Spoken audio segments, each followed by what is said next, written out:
का क्या कहना। ओम शांति। 8 जून 24 मधुर महावाक्य। मीठे बाबा कहे, मीठे बच्चे, जोग द्वारा विकर्मर विनाश होता है, ट्रांस द्वारा नुहे। ट्रांस तो कोणा पैसार खेल, सेथिपाई ट्रांस रे जीवार आशा रख नहीं। प्रश्न, मायार भिन्न भिन्न रूपरू रक्षा पाइबा पाई बाबा सबु पिलामानकु क्यों सावधानी देउछंती? उत्तर, मीठे बच्चे, ट्रांस रे जीवार आशा रख नहीं। ज्ञान जोग सहित ट्रांस रे जीवार कौनसी संबंध नहीं। एठारे मुख्य कथा है पाठपढ़ा। केही केही ट्रांस रे जाई कहउछंती, मो शरीर रे मम्मा आसुछंती, बाबा आसुछंती। ए सबु सूक्ष्म मायार संकल्प अटे। ए सबुथिरु बहुत सावधान रहिबाकु हेबो। माया अनेक पिलांक भितरे प्रवेश करी उल्टा कार्य कराई देइथाए। सेथिपाई ट्रांसर आशा रखिबा उचित नुहे। ओम शांति। मधुर संतान माने ए कथा तुमे माने बुझीगलनी जे गोटिए पार्श्वरे भक्ति एवं अन्य पार्श्वरे ज्ञान रहिछि। भक्ति तो बहुत प्रकारर रहिछि, एबे शिखाइबा पाई मध्य अनेक रहिछन्ति। शास्त्र मध्य भक्ति शिखाए एवं मनीष माने मध्य शिखाई थांती। एठारे भक्ति शिखाइबा पाई ना कौनसी शास्त्र अछि ना केही मनुष्य अछन्ति। एठारे केवल जणे आत्मिक पिता ही आत्मा मानकु बुझाउछन्ति, जहा आत्मा ही धारण करि थाए। परमपिता परमात्मा को पाखरे सारा 84 चक्रर ज्ञान रहिछि। सेथिपाई तांकु मध्य सुदर्शन चक्रधारी कुहा जाई परिबो। आम संतान मानकु से ही सुदर्शन चक्रधारी करुछन्ति। बाबा मध्य एही ब्रह्मांक शरीर रे रहिछन्ति, तेणु तांकु मध्य ब्राह्मण कुहा जाई परिबो।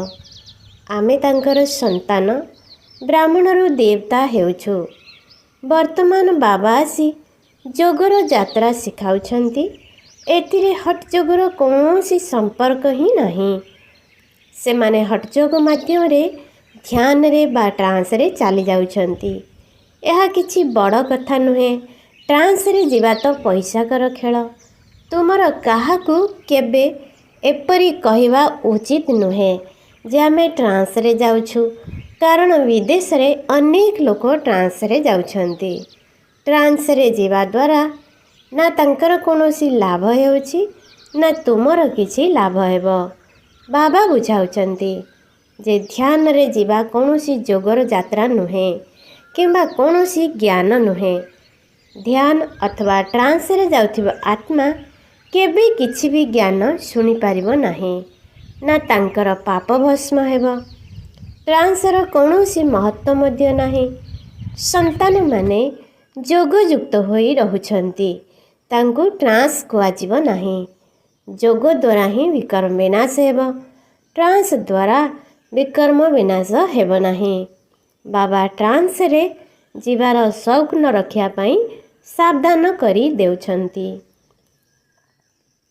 तुमे माने जानिछ एई सन्यासी मानकु विनाश समय रे ही ज्ञान मिलिबो। जदियो तुमे तांकु एमिति निमंत्रण देउछ, किंतु एही ज्ञान तांक बुद्धि रूपी कलश रे शीघ्र धारण हेब नाही। सेमाने विनाश को सम्मुखरे देखिले ही आसिबे एवं बुझी पारिबे जे वर्तमान तो मृत्युर समय आसीगला। जेते बेले विनाश को सम्मुखरे देखिबे सेते बेले मानिबे सेमानकर अभिनय ही अंतिम समय रे रहिछि। तुमे माने कहूछ एबे विनाश सम्मुखरे उपस्थित समस्तंकर मृत्युर समय। सेमाने भाबुचंती ए सबु मनगढ़ा कथा। तुमर एही वृक्ष धीरे धीरे वृद्धि हेबारे लागिछि। सन्यासी मानकु केवल गोटिए कथा कहिबाकु हेबो, आपण माने बाबांकु मने पकांतु। ए कथा मध्य बाबा बुझाइछन्ति जे तुमको आखि बंद करिवार नाही। आखि बंद कले ବାବାଙ୍କୁ କିପରି ଦେଖିବ? ଆମେ ଆତ୍ମା ପରମପିତା ପରମାତ୍ମାଙ୍କ ସମ୍ମୁଖରେ ବସୁଛୁ। ପରମାତ୍ମାକୁ ସ୍ଥୂଳ ଚକ୍ଷୁରେ ଦେଖିପାରିବ ନାହିଁ। ମାତ୍ର ଏହି ଜ୍ଞାନ ଆମମାନଙ୍କ ବୁଦ୍ଧିରେ ରହିଛି। ତୁମେମାନେ ଜାଣିଛ ପରମପିତା ପରମାତ୍ମା ଏହି ଶରୀରର ଆଧାର ନେଇ ଆମକୁ ରାଜଯୋଗର ପାଠ ପଢ଼ାଉଛନ୍ତି। ଏଥିରେ ଧ୍ୟାନରେ ଯିବାର କୌଣସି କଥା ହିଁ ନାହିଁ। ଧ୍ୟାନରେ ଯିବା କୌଣସି ବଡ଼ କଥା ନୁହେଁ। ଏହି ଭୋଗ ଆଦି ଲଗାଇବା ମଧ୍ୟ ଡ୍ରାମାରେ ନିର୍ଦ୍ଧାର୍ଯ୍ୟ ରହିଛି। ସେବାଧାରୀ ହୋଇ ଭୋଗ ଲଗାଉଛ। ଯେମିତିକି ସେବାଧାରୀମାନେ ଧନୀ ଲୋକମାନଙ୍କୁ ଖାନା ଖୁଆଇଥାନ୍ତି। ତୁମେ ମଧ୍ୟ ସେବାଧାରୀ ଦେବତାମାନଙ୍କୁ ଭୋଗ ଲଗାଉଛ। ସେମାନେ ହେଉଛନ୍ତି ଫରିସ୍ତା। ସେଠାରେ ମମ୍ମା ବାବାଙ୍କୁ ଦେଖୁଛ। ସେମାନଙ୍କ ସଦୃଶ ସମ୍ପୂର୍ଣ୍ଣ ମୂର୍ତ୍ତି ହେବା ହିଁ ଆମର ଲକ୍ଷ୍ୟ। ସେମାନଙ୍କୁ ଏହିପରି ଫରିସ୍ତା କିଏ କରିଲେ? ବାକି ଧ୍ୟାନରେ ଯିବା ତ କୌଣସି ବଡ଼ କଥା ନୁହେଁ। ଯେପରି ଶିବ ବାବା ଏଠାରେ ତୁମକୁ ପାଠ ପଢ଼ାଉଛନ୍ତି, ସେହିପରି ସେଠାରେ ମଧ୍ୟ ଶିବ ବାବା ଏହାଙ୍କ ବ୍ରହ୍ମାଙ୍କ ଦ୍ୱାରା କିଛି ବୁଝାଇବେ। ସୂକ୍ଷ୍ମ ଲୋକରେ କ'ଣ ହେଉଛି ତାହା କେବଳ ଜାଣିବା କଥା। ବାକି ଟ୍ରାନ୍ସ ଆଦିକୁ କୌଣସି ମହତ୍ତ୍ୱ ଦେବା ଉଚିତ ନୁହେଁ। କାହାକୁ ଟ୍ରାନ୍ସରେ ନେଇଯିବା ବା ଦେଖାଇବା ଏହା ମଧ୍ୟ ପିଲାଳିଆମି। ବାବା ସମସ୍ତଙ୍କୁ ସାବଧାନ କରି ଦେଉଛନ୍ତି, ଟ୍ରାନ୍ସରେ ଯାଅ ନାହିଁ। ଏଥିରେ କେବେ କେବେ ମାୟାର ପ୍ରବେଶତା ହୋଇଯାଇଥାଏ। ଏହା ପାଠପଢ଼ା ଯେଉଁ ପାଠ ବାବା କଳ୍ପ କଳ୍ପ ଆସି ତୁମମାନଙ୍କୁ ପଢ଼ାଉଛନ୍ତି। ଏବେ ସଙ୍ଗମ ଯୁଗ, ତୁମର ଟ୍ରାନ୍ସଫର ହେବ। ଡ୍ରାମାର ଯୋଜନା ଅନୁସାରେ ତୁମେମାନେ ଅଭିନୟ କରୁଛ। ଅଭିନୟର ମଧ୍ୟ ମହିମା ରହିଛି। ବାବା ଡ୍ରାମାନୁସାରେ ଆସି ତୁମମାନଙ୍କୁ ପାଠ ପଢ଼ାଉଛନ୍ତି। ତୁମକୁ ବାବାଙ୍କ ଠାରୁ ଥରେ ପାଠ ପଢ଼ି ମନୁଷ୍ୟରୁ ଦେବତା ନିଶ୍ଚିତ ଭାବେ ହେବାକୁ ପଡ଼ିବ। ଏଥିରେ ତ ପିଲାମାନେ ଖୁସି ହେବା ଦରକାର। ଆମେ ବାବାଙ୍କୁ ଏବଂ ରଚନାର ଆଦି ମଧ୍ୟ ଅନ୍ତକୁ ମଧ୍ୟ ଜାଣିଗଲୁ। ବାବାଙ୍କ ଠାରୁ ଶିକ୍ଷା ପ୍ରାପ୍ତ କରି ବହୁତ ହର୍ଷିତ ହେବା ଦରକାର। ତୁମେମାନେ ନୂଆ ଦୁନିଆ ପାଇଁ ପାଠ ପଢ଼ୁଛ। ସେଠାରେ ତ ଦେବତାମାନଙ୍କର ରାଜ୍ୟ ରହିବ। ତେଣୁ ସେମାନଙ୍କୁ ନିଶ୍ଚିନ୍ତ ଭାବେ ପୁରୁଷ ଉତ୍ତମ ସଙ୍ଗମ ଯୁଗରେ ହିଁ ପଢ଼ିବାକୁ ହେବ। ତୁମେ ଏହି ଦୁଃଖରୁ ମୁକ୍ତ ହୋଇ ସୁଖର ଦୁନିଆକୁ ଯାଉଛ।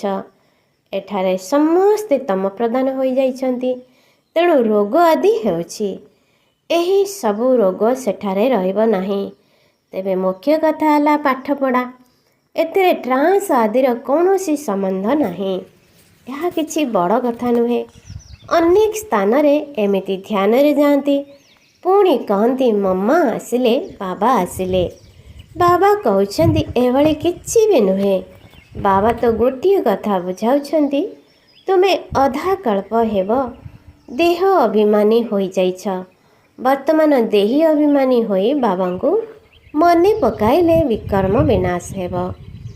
ଏହାକୁ ହିଁ ଯୋଗର ଯାତ୍ରା କୁହାଯାଏ।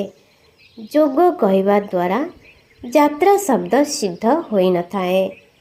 ତୁମ ଆତ୍ମାମାନଙ୍କୁ ତମ ପ୍ରଦାନରୁ ସତ ପ୍ରଦାନ ହୋଇ ଏଠାରୁ ଯିବାକୁ ହେବ। ତୁମେ ବର୍ତ୍ତମାନ ଯାତ୍ରା କରୁଛ। ସେମାନଙ୍କର ଯୋଗକୁ ଯାତ୍ରା କୁହାଯିବ ନାହିଁ। ହଟ୍ ଯୋଗୀ ତ ଅନେକ ଅଛନ୍ତି। ତାହା ହେଉଛି ହଟ୍ ଯୋଗ। ଏଠାରେ ତ କେବଳ ବାବାଙ୍କୁ ମନେ ପକାଇବାକୁ ହେବ। ବାବା କହୁଛନ୍ତି ମଧୁର ସନ୍ତାନଗଣ ନିଜକୁ ଆତ୍ମା ନିଶ୍ଚୟ କର। ଆଉ କେହି କେବେ ହେଲେ ଏପରି ବୁଝାଇ ପାରିବେ ନାହିଁ। ଏହା ତ ହେଉଛି ପାଠପଢ଼ା। ବାବାଙ୍କର ସନ୍ତାନ ହୋଇ ବାବାଙ୍କ ଠାରୁ ପାଠ ପଢ଼ି ପୁଣି ଅନ୍ୟମାନଙ୍କୁ ପଢ଼ାଇବାକୁ ହେବ। ବାବା କହୁଛନ୍ତି ତୁମେମାନେ ମ୍ୟୁଜିୟମ୍ ନିର୍ମାଣ କର। ତେବେ ସ୍ୱତଃ ପ୍ରଭୂତ ଭାବେ ତୁମ ପାଖକୁ ଆସିବେ। ଡାକିବାର ପରିଶ୍ରମ କରିବାକୁ ପଡ଼ିବ ନାହିଁ। କହିବେ ଏହି ଜ୍ଞାନ ତ ବହୁତ ଭଲ। ଏପରି ଜ୍ଞାନ ଆମେ କେବେ ଶୁଣିନାହୁଁ। ଏଥିରେ ତ ଚିତ୍ରର ପରିବର୍ତ୍ତନ ହୋଇଥାଏ। ମୁଖ୍ୟ କଥା ହେଉଛି ପବିତ୍ରତା। ସେଇଥିପାଇଁ ଝଗଡ଼ା ଆଦି ହୋଇଥାଏ। ଅନେକ ବିଫଳ ମଧ୍ୟ ହୋଇଯାଉଛନ୍ତି।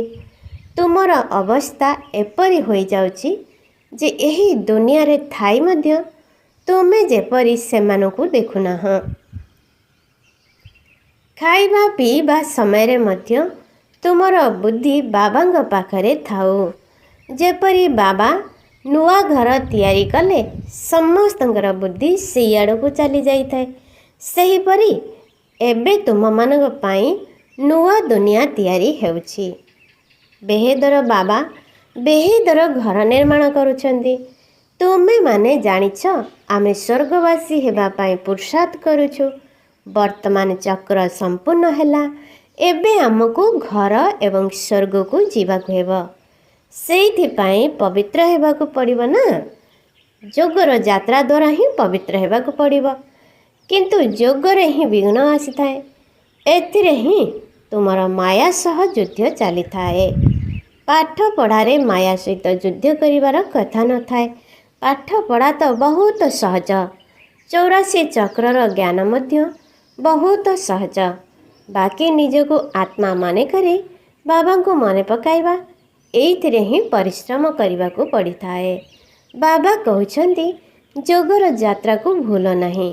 ଅତି କମରେ 8 ଘଣ୍ଟା ନିଶ୍ଚିନ୍ତ ଭାବେ ଯୋଗ କର। ଶରୀର ନିର୍ବାହ ନିମନ୍ତେ କର୍ମ ମଧ୍ୟ କରିବାକୁ ହେବ। ଶୋଇବାକୁ ମଧ୍ୟ ପଡ଼ିବ। ଏହା ତ ସହଜ ମାର୍ଗ ନା। ଯଦି ନ ଶୋଇବ ତେବେ ଏହା ମଧ୍ୟ ହଠଯୋଗ ହୋଇଗଲା। ହଠଯୋଗୀ ତ ଅନେକ ଅଛନ୍ତି। ବାବା କହୁଛନ୍ତି ସେମାନଙ୍କୁ ଦେଖ ନାହିଁ, ସେଥିରେ କିଛି ଲାଭ ନାହିଁ। କେତେ ହଠଯୋଗ ଆଦି ଶିଖାଉଛନ୍ତି, ସେ ସବୁ ମନୁଷ୍ୟ ମତ। ତୁମେ ଆତ୍ମା ଅଟ।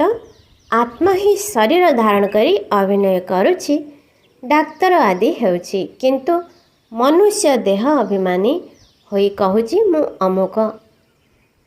ବର୍ତ୍ତମାନ ତୁମର ବୁଦ୍ଧିରେ ଅଛି ମୁଁ ଆତ୍ମା। ବାବା ମଧ୍ୟ ଆତ୍ମା ଅଟନ୍ତି। ଏବେ ତୁମମାନଙ୍କୁ ପରମ ପିତା ପରମାତ୍ମା ପାଠ ପଢ଼ାଉଛନ୍ତି। ସେଥିପାଇଁ ଗାୟନ ରହିଛି ଆତ୍ମା ପରମାତ୍ମା ଅଲଗା ରହିଲେ ବହୁତ କାଳ, କଳ୍ପ କଳ୍ପ ମିଳନ ହେଉଛି। ବାକି ଯିଏ ବି ସାରା ଦୁନିଆରେ ଅଛନ୍ତି ସେମାନେ ସବୁ ଦେହ ଅଭିମାନରେ ଆସି ନିଜକୁ ଦେହ ଭାବି ପାଠ ପଢ଼ୁଛନ୍ତି ଓ ଅନ୍ୟମାନଙ୍କୁ ପାଠ ପଢ଼ାଉଛନ୍ତି। ବାବା କହୁଛନ୍ତି ମୁଁ ଆତ୍ମାମାନଙ୍କୁ ରାଜଯୋଗର ପାଠ ପଢ଼ାଉଛି। ଜଜ୍ ବାରିଷ୍ଟର ଆଦି ମଧ୍ୟ ଆତ୍ମା ହିଁ ହେଉଛି। ତୁମେ ଆତ୍ମାମାନେ ସତ୍ତ୍ୱ ପ୍ରଧାନ ପବିତ୍ର ଥିଲ, ପୁଣି ଅଭିନୟ କରି କରି ପତିତ ହୋଇଯାଇଛ। ତେଣୁ ଡାକୁଛ ହେ ବାବା ଆମକୁ ଆସି ପବିତ୍ର ଆତ୍ମା କରିଦିଅ। ବାବା ତ ସଦା ପବିତ୍ର। ଏହି ସବୁ କଥା ଶୁଣିଲେ ହିଁ ଧାରଣା ହେବ। ତୁମ ସନ୍ତାନମାନଙ୍କର ଧାରଣା ହୋଇଗଲେ ଦେବତା ହୋଇଯାଉଛ, କିନ୍ତୁ ଏହା ସମ୍ପୂର୍ଣ୍ଣ ନୂଆ କଥା। ତେଣୁ କାହାର ବୁଦ୍ଧିରେ ଧାରଣ ହେଉନାହିଁ। ଏହା ହେଉଛି ଜ୍ଞାନ, ତାହା ହେଉଛି ଭକ୍ତି। ତୁମେ ମଧ୍ୟ ଭକ୍ତି କରି କରି ଦେହ ଅଭିମାନୀ ହୋଇଯାଉଛ। ଏବେ ବାବା କହୁଛନ୍ତି ହେ ସନ୍ତାନଗଣ ଆତ୍ମା ଅଭିମାନୀ ହୁଅ। ଆମ ଆତ୍ମାମାନଙ୍କୁ ବାବା ଏହି ଶରୀର ଦ୍ୱାରା ପାଠ ପଢ଼ାଉଛନ୍ତି। ଏକଥା ନିରନ୍ତର ମନେ ରଖ ଯେ ଏହି ସମୟରେ ଆମମାନଙ୍କୁ ଆତ୍ମାର ପିତା ପରମାତ୍ମା ପାଠ ପଢ଼ାଉଛନ୍ତି। କେବଳ ସଙ୍ଗମ ଯୁଗ ବ୍ୟତୀତ ବାକି ସାରା ଡ୍ରାମାରେ କେବେ ବି ତାଙ୍କର ପାଠ ନାହିଁ। ସେଥିପାଇଁ ବାବା କହୁଛନ୍ତି ହେ ମଧୁର ସନ୍ତାନଗଣ ନିଜକୁ ଆତ୍ମା ନିଶ୍ଚୟ କରି ବାବାଙ୍କୁ ମନେ ପକାଅ। ଏହା ବହୁତ ଶ୍ରେଷ୍ଠ ଯାତ୍ରା। ଚଢ଼େ ତୋ ଚକ୍ଷେ ବୈକୁଣ୍ଠ ରସ। ଚଢ଼ିଲେ ବୈକୁଣ୍ଠ ରସକୁ ପ୍ରାପ୍ତ କରିବ। ବିକାରଗ୍ରସ୍ତ ହେବା ଦ୍ୱାରା ଏକଦମ ରସାତଳକୁ ଚାଲି ଯାଉଛ। ତଥାପି ସ୍ୱର୍ଗରେ ତ ଆସିବେ, କିନ୍ତୁ ପଦ ବହୁତ କମ୍ ହୋଇଯିବ। ଏଠାରେ ରାଜତ୍ୱର ସ୍ଥାପନା ହେଉଛି। ଏଥିରେ କମ୍ ପଦର ଅଧିକାରୀ ମଧ୍ୟ ଦରକାର। ସମସ୍ତେ କ'ଣ ଜ୍ଞାନକୁ ଧାରଣ କରୁଛନ୍ତି? ତେବେ ତ ବାବାଙ୍କର ବହୁତ ସନ୍ତାନ ଦରକାର। ଯଦିଓ ମିଳୁଛନ୍ତି ତାହା ମଧ୍ୟ ବହୁତ କମ୍ ସମୟ ପାଇଁ। ତୁମ ମାତାମାନଙ୍କର ବହୁତ ଗାୟନ ରହିଛି। ବନ୍ଦେ ମାତରମ୍ କହି ଗାୟନ କରୁଛନ୍ତି। ଜଗଦମ୍ବାଙ୍କର କେତେ ବିଶାଳ ମେଳା ହେଉଛି, କାରଣ ସେ ବହୁତ ସେବା କରିଛନ୍ତି। ଯେ ବହୁତ ସେବା କରନ୍ତି ସେ ବଡ଼ ରାଜା ହୋଇଥାନ୍ତି। ଦିଲୱାଡ଼ା ମନ୍ଦିରରେ ତୁମମାନଙ୍କର ହିଁ ସ୍ମୃତି ଚିହ୍ନ ରହିଛି। ତୁମ କନ୍ୟାମାନଙ୍କୁ ତ ସମୟ ବାହାର କରିବାକୁ ହେବ। ତୁମେ ଭୋଜନ ଆଦି ପ୍ରସ୍ତୁତ କରିବା ସମୟରେ ମଧ୍ୟ ବାବାଙ୍କ ସ୍ମୃତିରେ ରହି ବହୁତ ଶୁଦ୍ଧ ଭୋଜନ ତିଆରି କରିବା ଆବଶ୍ୟକ। ସେହି ଭୋଜନ ଯାହାକୁ ଖୁଆଇବ ତାଙ୍କର ହୃଦୟ ମଧ୍ୟ ଶୁଦ୍ଧ ହୋଇଯିବ। ଏପରି ବହୁତ ଅଳ୍ପ ଅଛନ୍ତି ଯାହାଙ୍କୁ ଏପରି ଶୁଦ୍ଧ ଭୋଜନ ପ୍ରାପ୍ତ ହୋଇଥାଏ। ନିଜକୁ ନିଜେ ପଚାର, ମୁଁ ଶିବ ବାବାଙ୍କ ସ୍ମୃତିରେ ରହି ଭୋଜନ ପ୍ରସ୍ତୁତ କରୁଛି ଯାହାକୁ ଖାଇଲେ ସେମାନଙ୍କର ହୃଦୟ ପରିବର୍ତ୍ତନ ହୋଇଯିବ, କିନ୍ତୁ ବାରମ୍ବାର ବାବାଙ୍କୁ ଭୁଲି ଯାଉଛ। ବାବା କହୁଛନ୍ତି ଭୁଲିବା ମଧ୍ୟ ଡ୍ରାମାରେ ନିର୍ଦ୍ଧାର୍ଯ୍ୟ ରହିଛି, କାରଣ ବର୍ତ୍ତମାନ ଷୋଳକଳା ତ ହୋଇନାହ, ସମ୍ପୂର୍ଣ୍ଣ ତ ନିଶ୍ଚୟ ହେବାକୁ ପଡ଼ିବ। ପୂର୍ଣ୍ଣିମା ଚାନ୍ଦ କେତେ ଉଜ୍ଜଳ ହୋଇଥାଏ, ପୁଣି କମି କମି କେବଳ ଗୋଟିଏ ଗାର ସଦୃଶ ହୋଇଥାଏ। ଘନ ଅନ୍ଧକାର ହୋଇଯାଏ, ପୁଣି ସମ୍ପୂର୍ଣ୍ଣ ଆଲୋକିତ ହୋଇଥାଏ।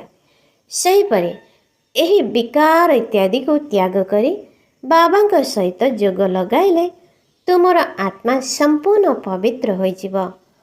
ତୁମେ ମହାରାଜା ହେବା ପାଇଁ ଚାହୁଁଛ, କିନ୍ତୁ ସମସ୍ତେ ତ ହୋଇପାରିବେ ନାହିଁ। ସେଥିପାଇଁ ବହୁତ ପୁରୁଷାର୍ଥ କରିବାକୁ ହେବ। କେହି କେହି ତ କିଛି ବି ପୁରୁଷାର୍ଥ କରୁନାହାନ୍ତି। ସେଥିପାଇଁ ମହାରଥୀ ଘୋଡ଼ା ସବାର ପଦାତିକ ବୋଲି କୁହାଯାଉଛି। ମହାରଥୀ ବହୁତ ଅଳ୍ପ ଥାନ୍ତି। ପ୍ରଜା ବା ସେନା ଯେତେ ସଂଖ୍ୟାରେ ଥାଆନ୍ତି, ମେଜର ବା କମାଣ୍ଡର ସେତିକି ନଥାନ୍ତି। ତୁମମାନଙ୍କ ଭିତରେ ମଧ୍ୟ କମାଣ୍ଡର, ମେଜର, କ୍ୟାପ୍ଟେନ୍ ଆଦି ଅଛନ୍ତି, ପଦାତିକ ମଧ୍ୟ ଅଛନ୍ତି। ତୁମର ମଧ୍ୟ ଏହା ଆତ୍ମିକ ସୈନ୍ୟବାହିନୀ। ତେବେ ସବୁ କିଛି ଯୋଗର ଯାତ୍ରା ଉପରେ ନିର୍ଭର କରୁଛି। ସେଥିରୁ ହିଁ ବଳ ମିଳିବ। ତୁମେ ହେଉଛ ଗୁପ୍ତ ଯୋଦ୍ଧା। ବାବାଙ୍କୁ ଯୋଗ କରିବା ଦ୍ୱାରା ବିକ୍ରମର ଯେଉଁ ଆବର୍ଜନା ରହିଛି ତାହା ଭସ୍ମ ହୋଇଯିବ। ବାବା କହୁଛନ୍ତି କାମଧନ୍ଦା ଆଦି କର, କିନ୍ତୁ ବାବାଙ୍କୁ ମନେ ପକାଅ। ତୁମେମାନେ ହେଉଛ ଜନ୍ମ ଜନ୍ମାନ୍ତରର ପ୍ରେମିକା। ତୁମର ଜଣେ ମାତ୍ର ପ୍ରେମିକ ଅଛନ୍ତି। ଏବେ ସେହି ପ୍ରେମିକ ମିଳିଛନ୍ତି, ତେଣୁ ତାଙ୍କୁ ହିଁ ମନେ ପକାଇବାକୁ ହେବ। ପୂର୍ବରୁ ମଧ୍ୟ ମନେ ପକାଉଥିଲ, କିନ୍ତୁ ବିକ୍ରମ ବିନାଶ ହେଉନଥିଲା। ବାବା କହିଛନ୍ତି ଏଠାରେ ତୁମକୁ ତମ ପ୍ରଧାନରୁ ସତ୍ୟ ପ୍ରଦାନ ହେବାକୁ ପଡ଼ିବ। ସତ୍ୟ ପ୍ରଦାନ ତ ଆତ୍ମାକୁ ହିଁ ହେବାକୁ ପଡ଼ିବ। ଆତ୍ମା ହିଁ ମେହନତ କରୁଛି। ଏହି ଗୋଟିଏ ଜନ୍ମରେ ତୁମକୁ ଜନ୍ମ ଜନ୍ମାନ୍ତରର ମଇଳା ସଫା କରିବାକୁ ହେବ। ଏହା ହେଉଛି ମୃତ୍ୟୁ ଲୋକର ଅନ୍ତିମ ଜନ୍ମ, ପୁଣି ଅମର ଲୋକକୁ ଯିବାକୁ ହେବ। ଆତ୍ମା ପବିତ୍ର ନହେଲେ ଯାଇପାରିବ ନାହିଁ। ସମସ୍ତେ ନିଜର ହିସାବ କିତାବ ଚୁକ୍ତ କରି ଯିବେ। ଯଦି ଦଣ୍ଡ ଭୋଗ କରି ଯିବେ, ତେବେ ପଦ କମ୍ ହୋଇଯିବ। ଯେଉଁମାନେ ଦଣ୍ଡ ପାଆନ୍ତି ନାହିଁ, ସେହିମାନଙ୍କୁ ହିଁ କେବଳ ମାଳର 8 ଦାନା ଅର୍ଥାତ୍ ଅଷ୍ଟରତ୍ନ କୁହାଯାଏ। ନବରତ୍ନର ମୁଦିକା ମଧ୍ୟ ତିଆରି ହୁଏ। ତେବେ ଏପରି ଶ୍ରେଷ୍ଠ ହେବାକୁ ହେଲେ ବାବାଙ୍କୁ ମନେ ପକାଇବାର ବହୁତ ମେହନତ କରିବାକୁ ପଡ଼ିବ। ଆଚ୍ଛା, ମିଠେ ମିଠେ ଶିକିଲ ଦେ ସନ୍ତାନମାନଙ୍କ ପ୍ରତି ମାତା ପିତା ବାପ ଦାଦାଙ୍କର ମଧୁର ସ୍ନେହଭରା ସ୍ମୃତି ଶୁଭେଚ୍ଛା ଏବଂ ସୁପ୍ରଭାତ। ଆତ୍ମିକ ପିତାଙ୍କର ଆତ୍ମିକ ସନ୍ତାନମାନଙ୍କୁ ନମସ୍ତେ। ଆତ୍ମିକ ସନ୍ତାନମାନଙ୍କର ଆତ୍ମିକ ମାତା ପିତାଙ୍କୁ ନମସ୍ତେ ନମସ୍ତେ ନମସ୍ତେ। ଧାରଣା ପାଇଁ ମୁଖ୍ୟ ସାର 1. ଏହି ସଙ୍ଗମ ଯୁଗରେ ନିଜକୁ ପରିବର୍ତ୍ତନ କରିବାକୁ ହେବ। ପାଠପଢ଼ା ଏବଂ ପବିତ୍ରତାର ଧାରଣା ଦ୍ୱାରା ନିଜର ଚରିତ୍ରକୁ ସୁଧାରିବାକୁ ହେବ। ଟ୍ରାନ୍ସ ଇତ୍ୟାଦିରେ ଆଶା ରଖିବା ଉଚିତ ନୁହେଁ। ନମ୍ବର 2. ଶରୀର ନିର୍ବାହ ଅର୍ଥେ କର୍ମ ମଧ୍ୟ କରିବାକୁ ହେବ। କିଛି ସମୟ ଶୋଇବାକୁ ମଧ୍ୟ ହେବ, କାରଣ ଏହା କୌଣସି ହଟ୍ ଯୋଗ ନୁହେଁ। କିନ୍ତୁ ଯୋଗର ଯାତ୍ରାକୁ କେବେ ହେଲେ ଭୁଲି ଯାଅ ନାହିଁ। ଯୋଗଯୁକ୍ତ ହୋଇ ଏପରି ଶୁଦ୍ଧ ଭୋଜନ ପ୍ରସ୍ତୁତ କର ଏବଂ ସମସ୍ତଙ୍କୁ ଖୁଆଅ, ଯାହାଦ୍ୱାରା ଭୋଜନ କରୁଥିବା ଆତ୍ମାମାନଙ୍କର ହୃଦୟ ଶୁଦ୍ଧ ହୋଇଯିବ। ବରଦାନ, ନିଜର ସୂକ୍ଷ୍ମ ଶକ୍ତିଗୁଡ଼ିକ ଉପରେ ବିଜୟ ହେଉଥିବା ରାଜଋଷି ସ୍ୱରାଜ୍ୟ ଅଧିକାରୀ ଆତ୍ମା ହୁଅ। କର୍ମେନ୍ଦ୍ରିୟ ଜିତି ହୋଇଯିବା ତ ସହଜ କଥା, କିନ୍ତୁ ନିଜର ମନ, ବୁଦ୍ଧି ଏବଂ ସଂସ୍କାର ରୂପୀ ସୂକ୍ଷ୍ମ ଶକ୍ତିଗୁଡ଼ିକ ଉପରେ ବିଜୟ ହେବା ପାଇଁ ସୂକ୍ଷ୍ମ ଅଭ୍ୟାସ ଆବଶ୍ୟକ। ଯେଉଁ ସମୟରେ ଯେଉଁଭଳି ସଂକଳ୍ପ ଯେଉଁଭଳି ସଂସ୍କାର ପ୍ରକଟ କରିବାକୁ ଚାହିଁବ ସେହି ସଂକଳ୍ପ ଏବଂ ସେହି ସଂସ୍କାରକୁ ସହଜରେ ଆପଣାଇ ପାରୁଥିବ, ତେବେ କୁହାଯିବ ସୂକ୍ଷ୍ମ ଶକ୍ତି ଗୁଡ଼ିକ ଉପରେ ବିଜୟ ପ୍ରାପ୍ତ କରିବା ଅର୍ଥାତ୍ ରାଜଋଷି ସ୍ଥିତି। ଯଦି ସଂକଳ୍ପ ଶକ୍ତିକୁ ଆଦେଶ ଦେବ ଯେ ଏବେ ଏକାଗ୍ରଚିତ ହୋଇଯାଅ, ତେବେ ରାଜାର ଆଦେଶକୁ ସେହି ସମୟରେ ସେହି ପ୍ରକାରରେ ପାଳନ କରିବା ହେଉଛି ରାଜ୍ୟ ଅଧିକାରର ଲକ୍ଷଣ। ଏହି ଅଭ୍ୟାସ ଦ୍ୱାରା ହିଁ ଅନ୍ତିମ ପରୀକ୍ଷାରେ ପାସ୍ ହୋଇପାରିବ। ସ୍ଲୋଗାନ: ସେବା ଦ୍ୱାରା ଯେଉଁ ସବୁ ଆଶୀର୍ବାଦ ମିଳିଥାଏ ତାହା ହେଉଛି ବଡ଼ରୁ ବଡ଼ ପ୍ରାପ୍ତି। ओम शांति। है हमने प्यार वो पाया जो दुनिया पा नहीं सकती। ଆଜି ମୋର ହେଲେ 300 ମାନ। ମୁଁ ପ୍ରେମ ସାଗରର ସନ୍ତାନ ଅଟେ। ମୁଁ ପ୍ରକୃତିପତି ଆତ୍ମା ଅଟେ। ମୁଁ ବିଜୟୀ ଆତ୍ମା।